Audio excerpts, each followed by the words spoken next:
Paul from New York asks, I don't have a perfect pitch and I would like to know which kind of ear training do you recommend? This is a good question because this, after all this perfect pitch narrative is it's not a clear subject for sure, because many people who have perfect pitch, then after a while, some of them are not musicians even, because this is something with which you are born. Apparently it can be trained in the first year of life, etc. Other people like Roberto have made some interesting findings on the subject, but really speaking, because when I was a student also, some of my colleagues who was a piano player, and he had a daughter, 5-year-old girl, and one day I was in his place and he said to the girl, go to the other room. And now he told me, play any key here. What is F sharp, G sharp, like this. So anything this little girl was catching it, but she is a clerk in an office work. Is not a musician. You see, only thing that these people were born with this, like a microscope in the ear, but it's not necessary. So don't feel bad because you don't have perfect pitch. There is also a way to train the ear.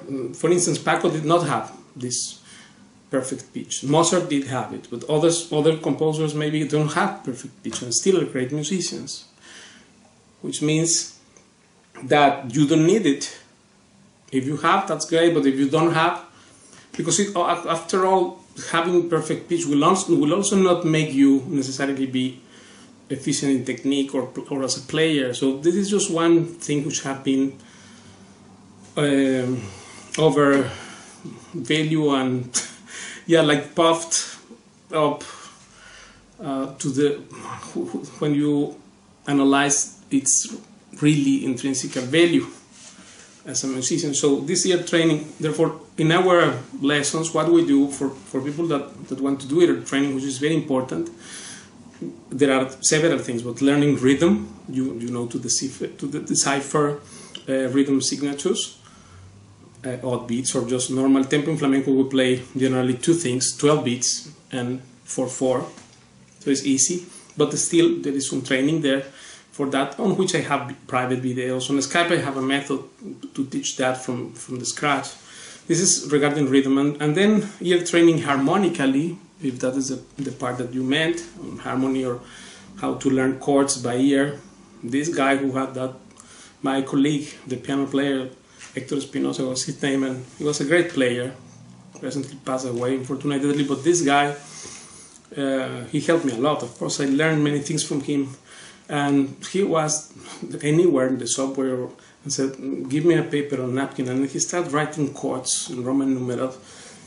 And then one day I said, what are you doing? He said, this is the song that in the radio was playing, he was writing this. I said, oh, wow, my God. But this guy didn't have perfect pitch either, but he was very skilled in this thing. So it's an art, this ear training thing. And of course it's useful. If you're a musician, this is so useful. So how we learn this is I give my students pieces suitable for their level, to start guessing out which chords are they listening. First with this stuff, like this is E minor, this is D7, this is C, this is B7 flat 9, like that. They start to recognize, oh, this is this. They identify the chords first. No, you don't need to have perfect pitch to do that. And this, you start from the scratch and then go level 1, level 2, level 3, like that. It's just a lot of fun to do, because you come to understand the language of music if you use this properly. Me ayudó porque descubrí ahí la improvisación. La improvisación es algo que yo pienso que cada músico del estilo que sea, del clásico, del flamenco, de cualquier otra música, debería aprender, porque la improvisación te da mucha libertad y a la vez te da mucho conocimiento de dónde estás tocando, de cómo estás tocando, de qué armonías están en cada momento, ¿no? Muy bien. Pablo. Sí, Paco, ¿qué es para usted la música popular y qué es la música elitista? Yo creo que la música elitista es el refinamiento de la música popular.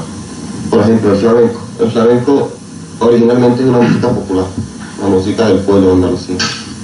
Pero creo que ya no le pertenece más al pueblo, porque de pronto habemos gente que nos hemos pasado toda una vida encerrados, puliendo esa expresión popular. Entonces ha llegado a un nivel en el que el pueblo ya no tiene acceso, sobre todo a los matices que vamos consiguiendo la gente como yo, que nos pasamos muchas horas elaborando esa música.